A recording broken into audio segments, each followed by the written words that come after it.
So on page के इस video में हम आज पढ़ेंगे ऑल एवरीथिंग अबाउट यूआरएल्स के बारे में। एसईओ से रिलेटेड जितने भी चीज़ें होते हैं, क्या क्या चीज़ों का हमें ध्यान रखना चाहिए, यूआरएल क्या होता है, यूआरएल का स्ट्रक्चर क्या होता है और हम कैसे एक एसईओ फ्रेंडली यूआरएल लिखते हैं, ये इस वीडियो में समझेंगे। तो सबसे पहले हम समझते हैं कि यूआरएल क्या होता है इन एसईओ। या बेसिकली यूआरएल का फुल फॉर्म होता है यूनिफॉर्म रिसोर्स लोकेटर। ठीक है। अब आपके वेबसाइट पे जो रिसोर्सेज हैं in the form of content या कुछ भी प्रोडक्ट है, तो वो एक टाइप का रिसोर्स है। तो वो कहाँ पर है, किस लोकेशन पे है, वो यूआरएल हमें पास दिखाता है, राइट। कि इस कैटेगरी के इस पेज पे ये यूआरएल, तो उसका एक पाथ जो आता है बन के, वो हमारा यूआरएल उसको कहते हैं। Uniform resource locator is the address of a specific web page on a website. अब किसी भी वेब पेज का जो लोकेशन होता है वेबसाइट में, उसको हम यूआरएल कहते हैं। It is important for URL to be clear and descriptive, use relevant keywords and be organise in the logical hierarchy. अब देखो, वेबसाइट जब भी यूआरएल है, उसका एक सही फॉर्म में होना बहुत ज़रूरी है। तभी कोई यूज़र समझ पाएगा या गूगल का जो क्रॉलर है वो समझ पाएगी कि आपका यूआरएल एग्जैक्टली है किस चीज़ के बारे में, right. URL that are too long और complex can be difficult for both users and search engines to understand and may negatively impact on search engine ranking. Additionally, search engine gives more weight to the first word URL, so it's best to put most important keywords in the beginning of the URL. अब जब हम keyword research का हम पढ़ रहे थे कि keyword हम कैसे ऑप्टिमाइज करते हैं अपने पेजेस को, तो सबसे पहले हमने एक ओवरव्यू देखा था कि हम सबसे पहले यूआरएल में कीवर्ड को डालेंगे, राइट। ताकि जब भी गूगल या यूज़र कुछ आए तो उसको पता लगे कि यूआरएल जो पेज है उसके यूआरएल में जब कीवर्ड लिखा हुआ है तो उसको समझ लेगा कि वो किस चीज़ के बारे में है, राइट। अब हम समझते हैं कि यूआरएल स्ट्रक्चर क्या होता है और कितने तरह का होता है यूआरएल स्ट्रक्चर। इसमें मैंने बिल्कुल ही अच्छी तरीके से समझाया आपको। जो भी डाउट्स होंगे यूआरएल से रिलेटेड, अगर डाउट्स नहीं भी हैं तो आपको एडिशनल इन्फॉर्मेशन यहाँ से आपको मिलेगा। See, the structure of URL can be broken down into several parts. ठीक है। अब स्ट्रक्चर जो होता है यूआरएल का, वो कई तरीके से होता है। सबसे पहला, the protocol. This is the method used to access the web page such as HTTP और एचटीटीपीएस। अब जब भी हम किसी वेबसाइट का यूआरएल हम देखते हैं, मैं गेट स्किल्स ब्लॉग का यूआरएल आपको दिखाता हूँ, जहाँ पर मैं पर्सनल फाइनेंस और इन्वेस्टिंग के रिलेटेड इन्फॉर्मेटिव ब्लॉग्स लिखता हूँ, राइट। तो यहाँ पर है कि द प्रोटोकॉल, सबसे पहला वेबसाइट के यूआरएल का स्टार्ट आप देखते होंगे कि या तो एचटीटीपी या एचटीटीपीएस से होता है। अब एचटीटीपी और एचटीटीपीएस के बीच का जो है वो मैं आपको दिखाता हूँ। सपोज आप देखो getskillsblog.com, यहाँ पर HTTPS, ठीक है, फिर आपका ये /getskillsblog.com है। तो HTTPS में जो ये S का मतलब है, इसका मतलब होता है कि हमने डोमेन बाय करते टाइम अपने वेबसाइट पे एक एडिशनली हमने सिक्योरिटी भी लिया था। उसको हम SSL सिक्योरिटी बोलते हैं। SSL है हमारे डोमेन पे प्रोवाइड, ताकि ये हमारे वेबसाइट को सिक्योर करती है, ठीक है, हैकिंग वगैरह से। आप कई सारे वेबसाइट्स पे जाओगे तो वहाँ पर होगा कि HTTP अगर है तो आपको एक आइकन बना हुआ आएगा जिसमें रहेगा कि आप सिक्योर नहीं है। यहाँ पर नॉट सिक्योर्ड करके आपको आइकन ऑटोमेटिक गूगल सजेस्ट करेगी। तो वहाँ पर होता है कि यूज़र्स जो हैं वो अपना इंफॉर्मेशन शेयर नहीं करना चाहते, राइट। अब तो प्रोटोकॉल का हम समझ गए HTTP और HTTPS के बीच में। फिर हम देखते हैं the domain name. This is the main address of the website such as www.example.com। सबसे पहले HTTP और HTTPS के बाद जो ये स्लैश है, उसके बाद जो .com तक का है या .in या जो भी चीज़ें हैं, इसको हम डोमेन बोलते हैं, राइट। हम अपने वेबसाइट के होस्टिंग के बाद जब हम अपना डोमेन जो खरीदते हैं, जिस नाम से आप चाहते हो कि आपका वेबसाइट बने, जैसे flipkart.com, amazon.com, उसको हम डोमेन बोलते हैं, राइट। तो ये हो गया आपका डोमेन नेम। उसके बाद है the path. This is the specific location of the web page within the website directory structure such as about us या प्रोडक्ट देखा कि प्रोटोकॉल वो होता है जहाँ से हमारे वेबसाइट का जो यूआरएल है किसी भी पेज या किसी भी वेबसाइट का, वो स्टार्ट होता है एचटीटीपी और एचटीटीपीएस से। अब एचटीटीपी का मतलब होता है कि वो अनसिक्योर है और एचटीटीपीएस का मतलब है कि उसमें एसएसएल सर्टिफिकेशन लगा हुआ है, वेबसाइट का जो डोमेन है वो सिक्योर है।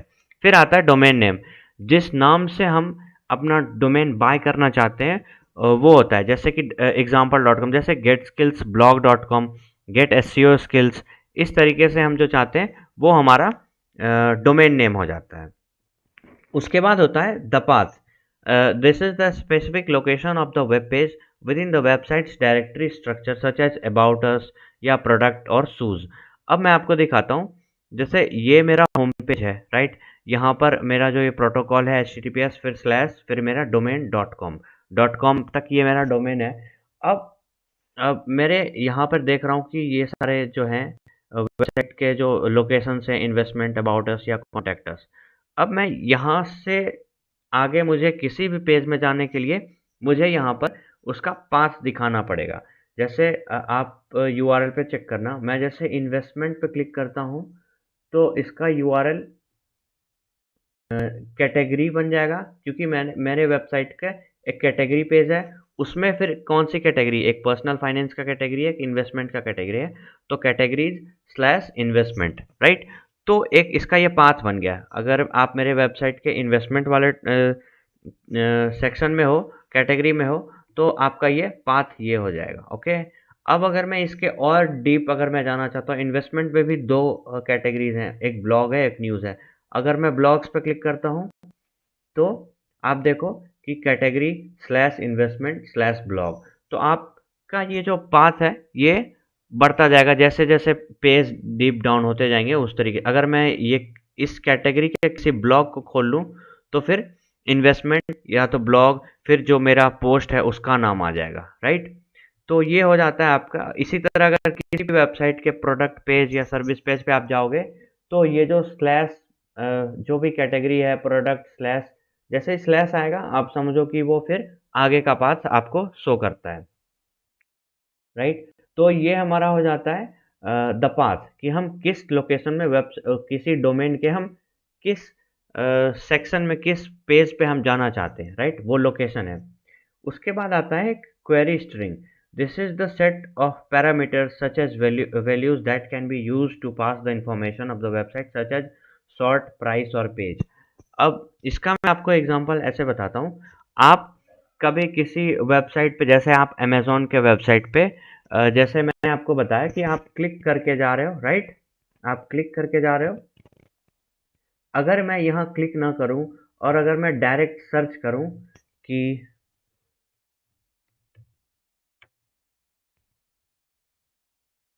अगर मैंने यहाँ पर डायरेक्ट सर्च किया अबाउट, राइट, तो अब देखो कि मेरे पूरे वेबसाइट में अबाउट से रिलेटेड जो भी चीज़ें हैं, why every Indian should know about investing, know the difference between trading and investing, तो इसमें जो भी अबाउट से रिलेटेड वर्ड्स हैं वो आ जाता है। लेकिन अगर आप इसका यूआरएल देखो तो ये क्वेश्चन मार्क एस, मतलब search, search is equal to about and post type equal to post. तो ये जो आपका बन के आता है ये है एक क्वेरी स्ट्रिंग। आप देख सकते हो यहाँ पर question mark, sort equal to price equal to page two. तो वो एक रिडायरेक्शन बनता है कि आपने सर्च से किया। आप जब भी क्वेरी करते हो तो उसका यूआरएल चेंज हो जाएगा, क्योंकि हमने किसी पाथ को फॉलो नहीं किया, हमने डायरेक्ट यहाँ पर सर्च में लिख के हमने सर्च किया, तो एक इसका एक पाथ बन जाता है क्वेरी स्ट्रिंग। उसके बाद है the fragment. The fragment is a specific location within the web page that can be directly linked to, such as hashtag section 2। अब मैं बताता हूँ आपको, जैसे पर्सनल फाइनेंस का के ब्लॉग्स पे मैं जा रहा हूँ, पर्सनल फाइनेंस है, पर्सनल फाइनेंस देखो आप, इसका पाथ बना कैटेगरी पर्सनल फाइनेंस। अब ये पहला पेज है, राइट, ये पहला पेज है। पहले पेज के बाद अगर मेरे वेबसाइट पे 10 ब्लॉग से ज़्यादा होंगे या कि वो लिमिट सेट किया होता है कि इतने ब्लॉग से अगर ज़्यादा हैं तो आप फिर नेक्स्ट पेज में जाओ। तो जैसे ही नेक्स्ट पेज पे जाओगे तो यहाँ पर कैटेगरी तो सेम है लेकिन पेज चेंज हो गया। तो यहाँ पर एक जो है यूआरएल में एक रिडायरेक्शन बन के आता है कि उसमें आपका बन के आएगा कि हैशटैग पेज 2। ये जब आप कभी प्रैक्टिकल करोगे चीज़ों को तो आप समझोगे। इस टाइप से बन के आएगा पेज 2। लेकिन अभी मेरे वेबसाइट पे पेज 2 है नहीं, अभी एक पेज में ही है, तो आपको ये कुछ शो नहीं करेगा, राइट। तो इस तरीके से आपने देखा कि क्वेरी स्ट्रिंग क्या है। हम जब भी वेबसाइट के कहीं सर्च बॉक्स में जाके हम डायरेक्ट उस पेज का लोकेशन हम या कुछ उससे रिलेटेड वर्ड हम डाल देते हैं, तो पूरे वेबसाइट का जो भी होगा अबाउट के बारे में, या जो भी हम अपना क्वेरी कर रहे हैं उससे रिलेटेड जो भी बन के आएगा, तो आपके यूआरएल में वो क्वेरी शो हो जाता है। फिर फ्रेगमेंट का हमने देखा कि किसी पेज पे हम जाना चाहते हैं, पेज 2 पे जाना चाहते हैं, तो उस टाइप का एक बनता है। अब हमने देखा कि यूआरएल स्ट्रक्चर को किस-किस भाग में बाँटा जाता है। पहले हमने समझा कि कैटेगरीज़ वगैरह जो है उसका पाथ है, डोमेन है, प्रोटोकॉल का समझा हमने, क्वेरी स्ट्रिंग का समझा और फ्रेगमेंट का समझा। अब मैं देख आपको बताता हूँ कि एक सही यूआरएल जो है वो कैसे हम कर सकते हैं। A good URL, a well structured URL is short and descriptive. जब भी यूआरएल आप लिखो तो आप ये नहीं करो कि आपने पूरा कुछ काफ़ी लंबा यूआरएल लिखा है, क्योंकि गूगल को यूआरएल समझते-समझते काफ़ी टाइम लग जाएगा, और जैसे कि उसका एक क्रॉलिंग बजट होता है, तो वो बहुत कम टाइम के लिए आता है। तो आप शॉर्ट रखो और कीवर्ड का यूज़ करो ताकि वो मोर स्पेसिफिक हो सके किसी चीज़ के ऊपर। Uses hyphens and to separate words. अब जैसे कि यहाँ पर आप देख रहे हो, ये पूरा ये जो definitive guide how to plan your personal finance है, वो जब भी आप खोलोगे, देखो ये मेरे गेट स्किल्स ब्लॉग के slash personal finance means category, जब भी 2 वर्ड आएगा तो उसके बीच में एक डैश होगा, ठीक है? एक डैश होगा जिससे हम 2 वर्ड्स को सेपरेट करते हैं, राइट? 2 वर्ड्स को हम सेपरेट करते हैं हाइफ़न डाल के। आप देखो कि डेफिनिटिव फिर hyphen, guide hyphen, how hyphen, to hyphen. कभी भी आप 2 वर्ड्स को एक साथ ना लिखो, ये काफ़ी कन्फ्यूज़िंग हो जाता है। और उसके बाद हम देखते हैं start with the most important keywords. जब भी आप यूआरएल स्टार्ट करो तो उसमें आप अपना कीवर्ड ज़रूर ऐड करो। यहाँ पे स्टार्ट लिखा हुआ है, लेकिन आप पूरे अपने यूआरएल में कहीं कीवर्ड ज़रूर ऐड करो। Is easy to read and understand. URL ऐसा होना चाहिए कि काफ़ी ईज़िली अंडरस्टैंड हो जाए। अब काफ़ी सारे लोग जो हैं वो यूआरएल का एक फॉर्मेट आता है वर्डप्रेस वगैरह पे, उसमें आपको डेट वगैरह का भी फॉर्मेट मिल जाएगा कि जिस दिन को ये ब्लॉग पब्लिश हुआ है, आप उसका फॉर्मल लिंक आप वहाँ पर डाल सकते हो। लेकिन ये थोड़ा कन्फ्यूज़िंग होता है, नंबर्स वगैरह ज़्यादा होते हैं। किसी यूआरएल में आप देखोगे कि स्पेशल कैरेक्टर जैसे एट द रेट या हैशटैग होंगे, तो ये सब अलाउ नहीं है। Examples of a well structured URL, आप देखो कि एचटीटीपीएस एक ये आपका जो है प्रोटोकॉल वो हो गया। फिर www.example.com ये आपका डोमेन हो गया। फिर उसके बाद एक स्लैश डाल के ये आपका कोई कैटेगरी पेज हो गया, अबाउट अस। फिर उसके बाद एक आवर और 2 वर्ड जैसे अबाउट और अस के बीच में इसने डैश दिया, हाइफ़न दिया है, आवर और टीम के बीच में हाइफ़न दिया है। तो इस तरीके से यूआरएल आपका होना चाहिए। In this example, domain name is example.com. The path is slash about us फिर स्लैश आवर टीम। तो आपने देखा कि ये पाथ बनता है, ठीक है, जिसको हम फर्मा लिंक भी बोलते हैं।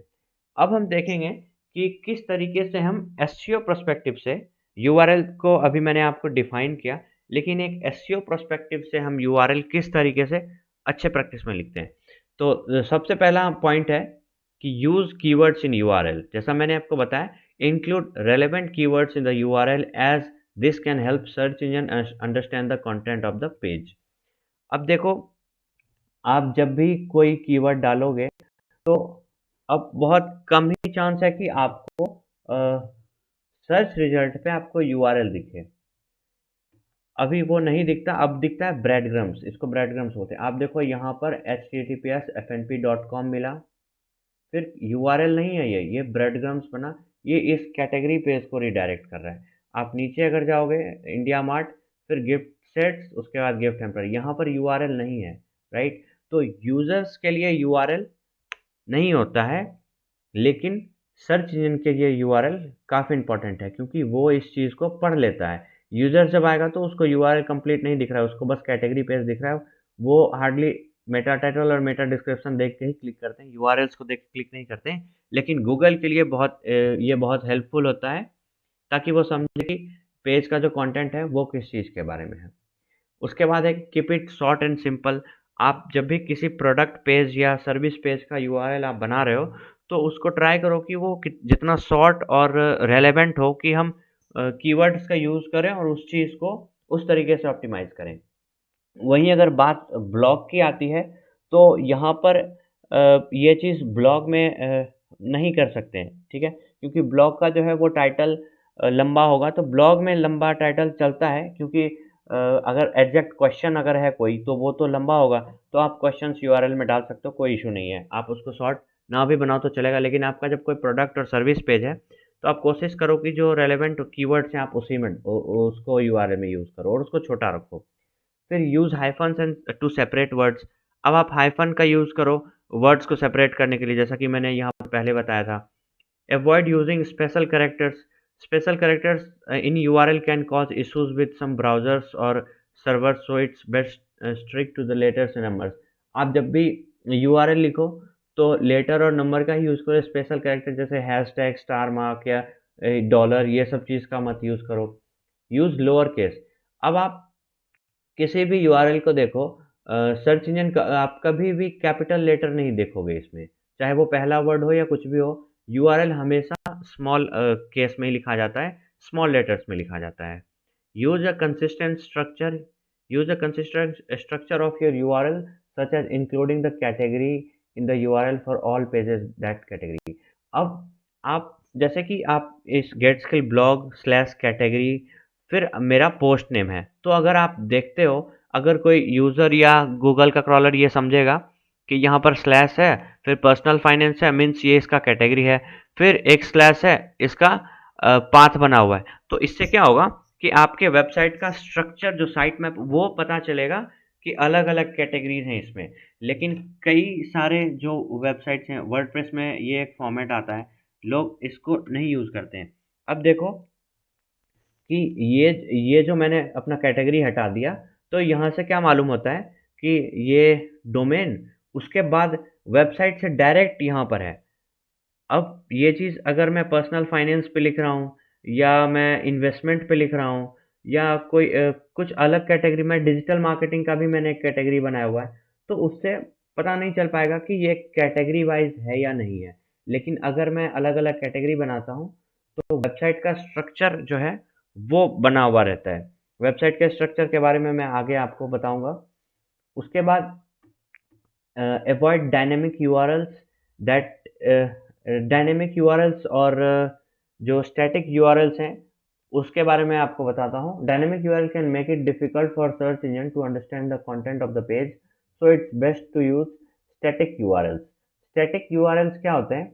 डायनेमिक यूआरएल है जब भी आपके किसी भी पोस्ट या कैटेगरी के बाद जो जो स्लैश आ जाता है, इसका मतलब गूगल को ये लगता है कि इस स्लैश तभी यूज़ किया जाता है जब आगे कुछ हो, ठीक है? मतलब इसके आगे और पाथ हो। जी हम स्लैश देते हैं, उससे हम गूगल के क्रॉलर को ये हम इंडिकेट करते हैं कि इसके बाद और पाथ है, राइट? तो हम जैसे स्लैश डाल के हमने इसको ऐसे छोड़ दिया, तो गूगल को लगेगा कि आगे और कुछ है, लेकिन आगे कुछ रहता नहीं है। तो ये जो है, ये डायनेमिक यूआरएल है।